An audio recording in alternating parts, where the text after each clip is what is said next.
राज्य विधानसभा में आज शिक्षा से जुड़े विभिन्न मुद्दों पर चर्चा हुई। सदन के बाहर पत्रकारों से बातचीत में शिक्षा और पंचायती राज मंत्री मदन दिलावर ने पिछली कांग्रेस सरकार पर शिक्षा विभाग में पोषाहार और स्कूल ड्रेस की खरीद में घोटाले का आरोप लगाया। उन्होंने कहा कि पोषाहार मामले में सरकार को सीएजी की रिपोर्ट मिली है, जिसमें बड़े घोटाले की आशंका है। वहीं कांग्रेस विधायक मनीष यादव ने सरकार पर 1 साल बीत जाने पर भी स्कूली विद्यार्थियों को स्कूल ड्रेस नहीं बांटने का आरोप लगाया।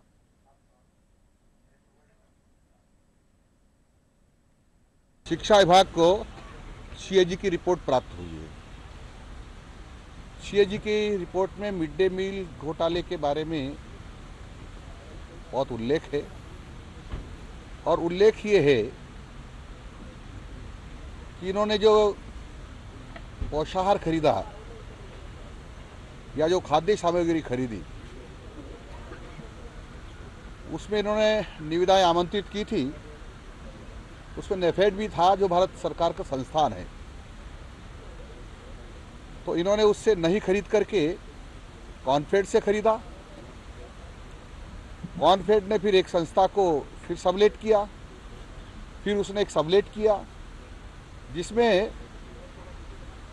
बू आती है कि कांग्रेस के बड़े नेता थे और उसमें घोटाला पाया गया है, क्योंकि 1,30,000 बच्चे थे जो हमारे साला दर्पण पर बच्चे उपलब्ध होते हैं या जो दर्शाते हैं, क्योंकि सबका उल्लेख हम साला दर्पण पर रखते हैं। तो इन्होंने जो यूनिफॉर्म खरीदना बताया रिकॉर्ड पर, वो 2 लाख समथिंग बच्चों की बताया है। यानी एग्जैक्ट कहूँ तो 2,08,000 बच्चों की यूनिफॉर्म खरीदना बताया है। यानी जब बच्चे ही नहीं थे तो यूनिफॉर्म खरीद ही नहीं होगी, केवल कागजों में खरीदकर बड़ा घोटाला कर दिया है। स्कूल के बच्चों की ड्रेसेज है जो फ्री मिलती है, वो अभी तक पूरे सेशन की स्कूल की बच्चों को वो ड्रेस नहीं मिली।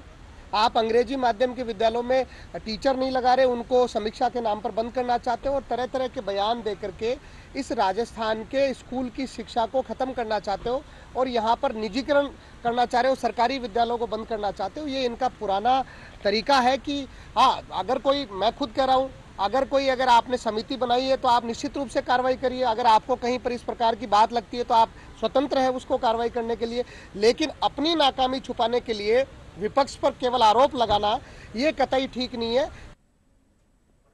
विधानसभा में नेता प्रतिपक्ष टीकाराम जूली ने सरकार पर पंचायत चुनावों को टालने का आरोप लगाया।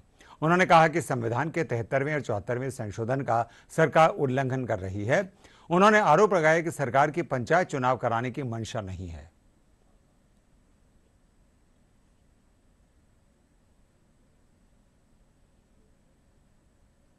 जो संशोधन 73वां संशोधन और 74वां संशोधन, उसके नियमों की यहाँ संविधान की अवहेलना की जा रही है।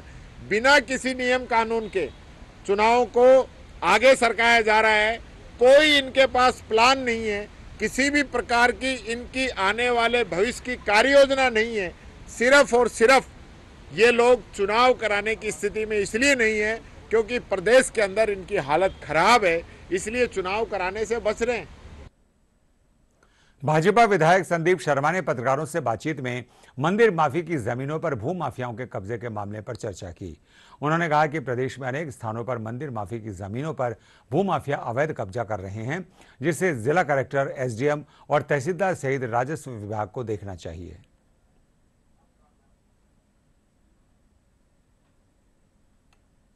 पूरे प्रदेश में भू माफिया